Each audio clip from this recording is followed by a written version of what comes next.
Thousands of years ago, when the world was young and spirits walked among men, there existed a tribe known as the Guardians of the Flame. This is their legend, a story of courage, sacrifice, and the power that keeps humanity alive to this day. In the valley of Kuru, protected by mountains that touched the clouds, lived the tribe of the Maku. They were different from other tribes. They possessed the gift of the eternal fire, a sacred flame that never went out and protected them from the dark spirits of the night. Young Anka, only 17 moons old, was the youngest guardian of the eternal fire. Her eyes glowed like embers, and they said she could speak with spirits through the flames. Beside her stood Toru, the tribe's bravest warrior, who had sworn to protect her with his own life, and wise old Naku, who knew all the ancient secrets passed down from generation to generation. But one night something terrible happened. The great shadow spirit Umbrak, banished centuries ago beyond the mountains, returned thirsting for revenge. He brought with him the eternal winter, a cold so intense it could freeze even fire itself. The tribe's fires began to weaken one by one. Panic seized the people. Children cried, elders trembled, warriors looked helplessly at their dying flames. Without fire, they would not survive even one complete night. Toru ran to Anka shouting, "Anka, the sacred fire, it's dimming." Anka looked at the tribe's central flame, the one that had never flickered, and saw with horror that it blinked weakly, like a candle in the wind. "This is impossible, ... she murmured. "The eternal fire never goes out." It was then that old Naku approached, his eyes filled with ancient and terrible wisdom. "Umbrak has returned, my daughter. Only the primordial flame can save us now." Old Naku then revealed a secret guarded for generations. There existed a prophecy about the primordial flame, the first fire ever created by the gods. Hidden in the heart of Thunder Mountain, with trembling voice, he recited the sacred words. When eternal darkness threatens to swallow the light, a pure heart must seek the fire of the gods. Through 3 mortal trials, the primordial flame will awaken, but only if the seeker offers what they love most in exchange for everyone's salvation. Anka took a deep breath, feeling the weight of destiny on her shoulders. "I will go seek the primordial flame." Toru jumped in front of her. "It's too dangerous. No one has returned alive from Thunder Mountain." But Anka had already made her decision. "If I don't go, we will all die. This is my destiny as guardian." Te, the first ray of sun, Anka set out alone on her epic journey. She carried only her stone spear, a handful of sacred herbs, and a small brazier with the last coals of the eternal fire, her only source of light and warmth. For 3 days and 3 nights, she walked. She crossed frozen rivers that cut her feet like blades. She passed through dark forests where branches seemed like claws trying to grab her. She faced wild wolves and giant bears, using only her courage and cunning to survive. With each step, the cold grew more intense. With each hour, the flames in her brazier diminished more. She knew time was running out, both for her and for her tribe. On the morning of the 4th day, Anka reached the foot of Thunder Mountain. Before her rose a peak so high its tip was lost in the clouds, covered with eternal ice and wrapped in mysterious mist. And then, the trials began. Sound, dark, echo, strong wind. The first trial appeared before her, the river of eternal ice. Its waters had frozen millennia ago, forming a surface smooth as glass. But Anka knew this was no ordinary ice. Frozen spirits swam beneath the surface, whispering temptations to travelers. "Go back home, young one, ... whispered the icy voices. "Here, there is only death. Your tribe is already lost, ... give up, ... The whispers tried to enter her mind, planting seeds of despair. But Anka remembered her grandmother's songs, those sacred melodies that drove away evil spirits. She began to sing with a clear and pure voice. "Fire of the heart, light of the soul, Guide me through darkness and calm, ... Her voice echoed over the frozen river, and the spirits retreated as if they had been burned. Sacred stones emerged from the ice, forming a path. Anka leaped from stone to stone, each jump an act of faith, until she reached the other side. The second trial was even more terrible, the Forest of Nightmares. Here, the trees were not made of wood, but of crystallized shadows, and their leaves whispered the worst memories of those who dared to enter. As soon as Anka stepped into the forest, horrible visions began to form around her. She saw her mother, dying again, victim of a disease no herb could cure. She saw her tribe being destroyed by wild beasts. She saw herself failing as guardian, letting the sacred fire go out forever. The visions were so real she could feel the tears, the despair, the guilt. Her heart began to fill with darkness, and she almost surrendered to despair.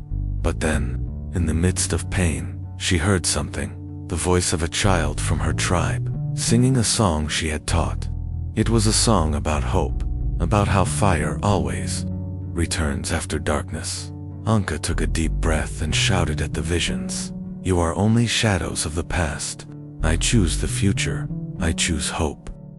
The visions dissolved like smoke, and she emerged from the forest stronger than before, her heart purified by pain, but strengthened by hope. The third and final trial awaited her at the entrance of the sacred cave, a gigantic stone guardian, as tall as an ancient tree, with eyes that glowed like rubies and a voice that made the mountain tremble. The giant awakened when Anka approached, rising slowly, with a roar that echoed throughout the entire valley. "Who dares disturb the sleep of the gods?" thundered the guardian, his voice like the sound of 1,000 stones rolling down the mountain. Anka stood with all the dignity she possessed, despite her aching feet and tired heart. "I am Anka of the Maku, guardian of the eternal fire. I come to seek the primordial flame to save my people." The guardian tilted his massive head, studying her with his burning eyes. "Many have come with those words, little mortal. All lied, seeking power for themselves. Prove that your heart is pure." The guardian extended his stone hand, and 2 visions appeared in the air. One showed the direct path to the primordial flame. Anka need only walk a few steps, and the power of the gods would be hers. The other vision showed her tribe at that exact moment, dying of cold, children crying, elders closing their eyes forever. "Choose," said the guardian. "Save your tribe in the vision, but lose the real flame.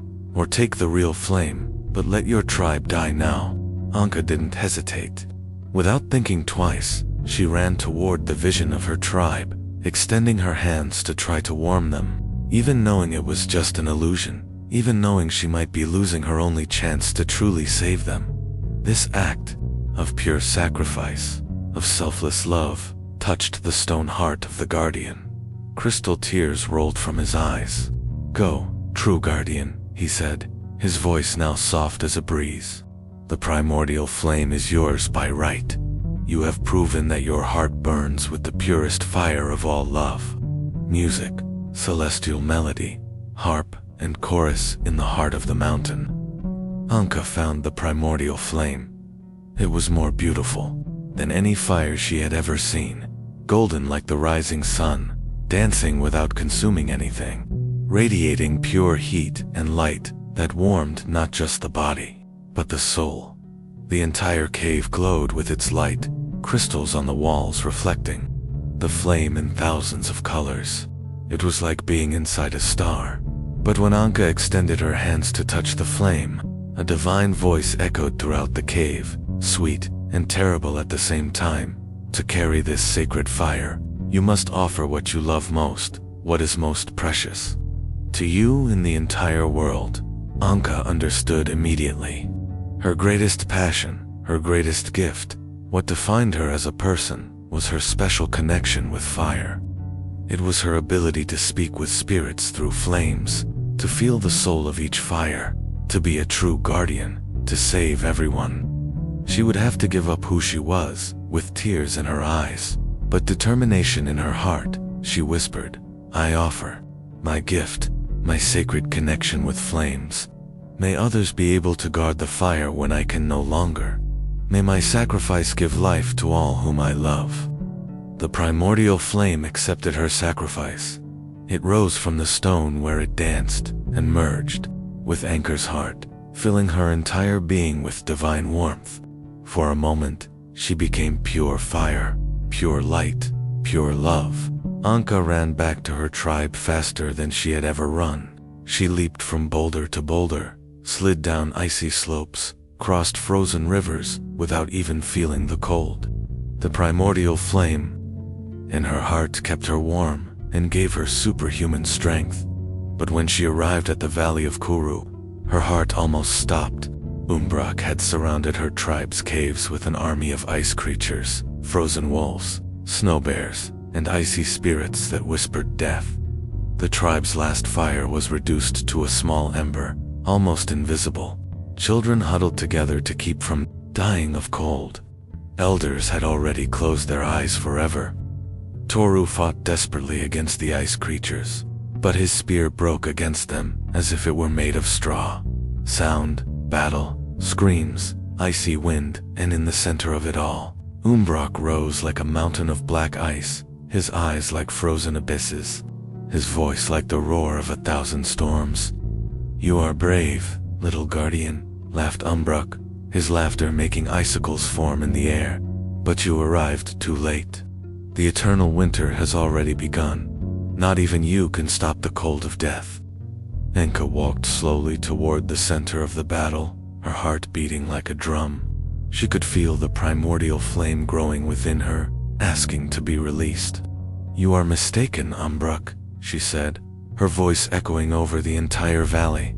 "There is something more powerful than the cold of death." "And what would that be, little mortal?"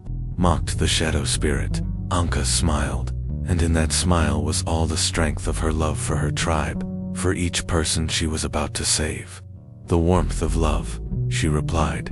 Then Anka opened her heart completely, and the primordial flame exploded in a golden light, brighter than 1,000 suns. The light pierced through all darkness, melted all of Umbrak's ice and his creatures, warmed every frozen heart in the valley. The divine heat was so intense that even the stones glowed. Umbrak screamed in pain and terror when the sacred light touched him. "This is impossible," he bellowed, his ice body melting. "How can a simple mortal control the fire of the gods?" "Because I don't fight for myself," replied Anka, her voice now echoing with divine power. "I fight for love, and love is the most powerful force in the universe." Umbrak was banished forever, his creatures disappeared like smoke, and the eternal winter was broken. Spring came to the valley in seconds. Flowers sprouted from the ground, trees bloomed, rivers began to flow again. But, as the prophecy had promised, Anka lost her special connection with fire. She could no longer speak with spirits through flames, could no longer feel the soul of each fire. She had become just an ordinary person. However, something wonderful happened. The primordial flame, before leaving her heart, divided into thousands of small sparks and spread to each person in the tribe. Every man, woman, and child now carried a small divine flame within them, a flame that would never go out, that would warm them forever. Anka became the tribe's greatest storyteller. Every night, she would sit around the central fire and tell the children about courage, about sacrifice, about the power of love. Her words were like flames that warmed the hearts of all who heard them. Toru became the new leader of the tribe, guiding them with the wisdom he learned by observing Anka's journey. Old Naku lived many more years, proud of the young woman who had become a legend, and they say that to this day. When someone lights a fire with true love in their heart, whether to warm a child, to cook for family, or simply to bring light to darkness, the primordial flame shines again, for just an instant.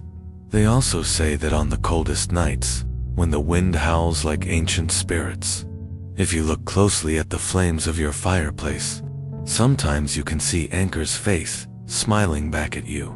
reminding you that true fire doesn't come from wood or stone, but from the human heart. Thus, we learn that sometimes, to save what we love, we must be willing to sacrifice even our greatest gifts. That courage is not the absence of fear, but love that is greater than fear, and that a single person, with true love in their heart, can light a flame that never goes out. This is the legend of the eternal fire, and every time you light a fire, you continue this story, carrying the primordial flame that Anka left for all of us.